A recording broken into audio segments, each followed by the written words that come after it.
Hello Stampers, this is Yana Smakula for My Favorite Things. Welcome back for another video tutorial.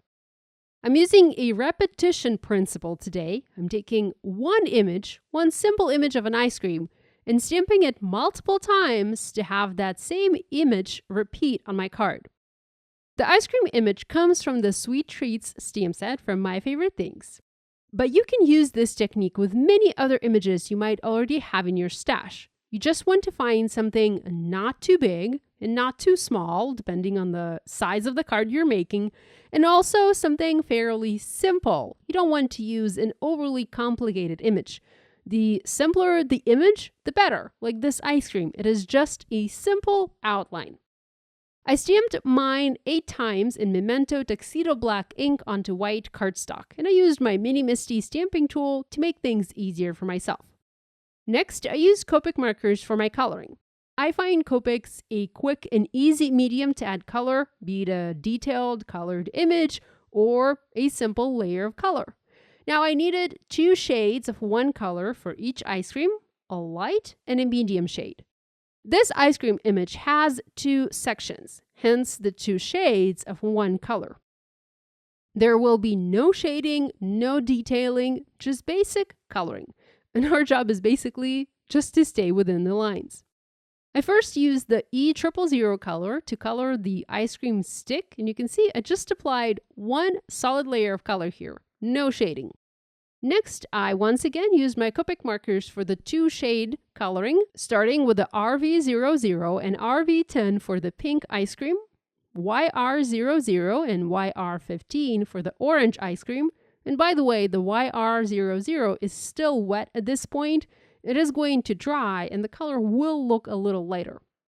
Next, we have Y11 and Y08 to color the yellow ice cream, YG00 and YG01 for the green ice cream, BG11 and BG32 for the teal ice cream. Now, sometimes you have to go over the same area a few times to have a solid layer of color. This BG11 was looking a little bit splotchy at first, so I went over it twice. Next, I used B000 and B00. Now, there's not much difference between these 2 shades, so it helps to go over the darker shade twice to get it really saturated. Next, I used BV00 and BV11 for the purple ice cream, and finally R20 and R22 for the red ice cream.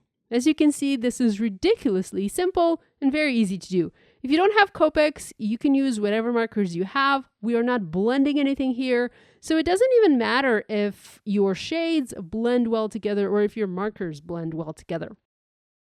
Next, I used a Sakura Jelly Roll pen in size 0.5 to add white highlights to each ice cream.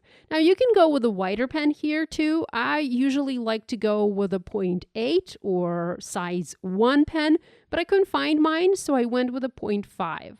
The highlight will be more prominent on some colors than the others, and that's okay.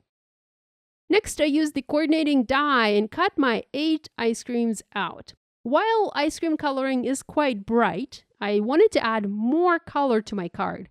So I cut a piece of colored cardstock measuring 1 by 1.5 inches, matching the color of the ice cream, to place behind the ice cream die cut to add more color to my card background.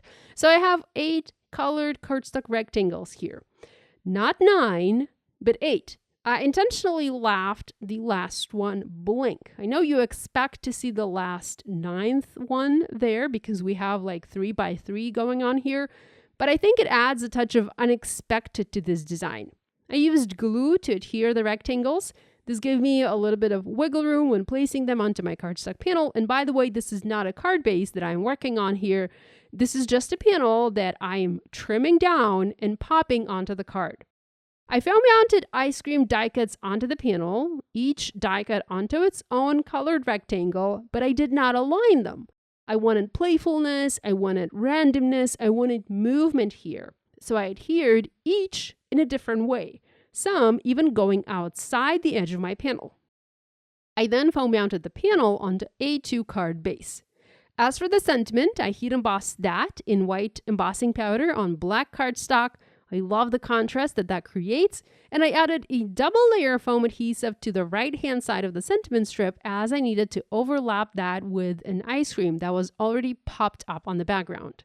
And lastly, I dressed this card up with colored gems. I tried to pair the color of gems with the ice cream color, and I had gems for almost every color, but not all. So I have lots of colorful gems complementing my card. So this finishes my project for today. I hope you'll give this repetition and basic coloring idea a try. If you make a card inspired by this video, we'd love it if you shared your project online and tagged us on social media. We always love seeing what you guys are making. Thanks so much for joining me today. Love you guys, and I'll see you next time.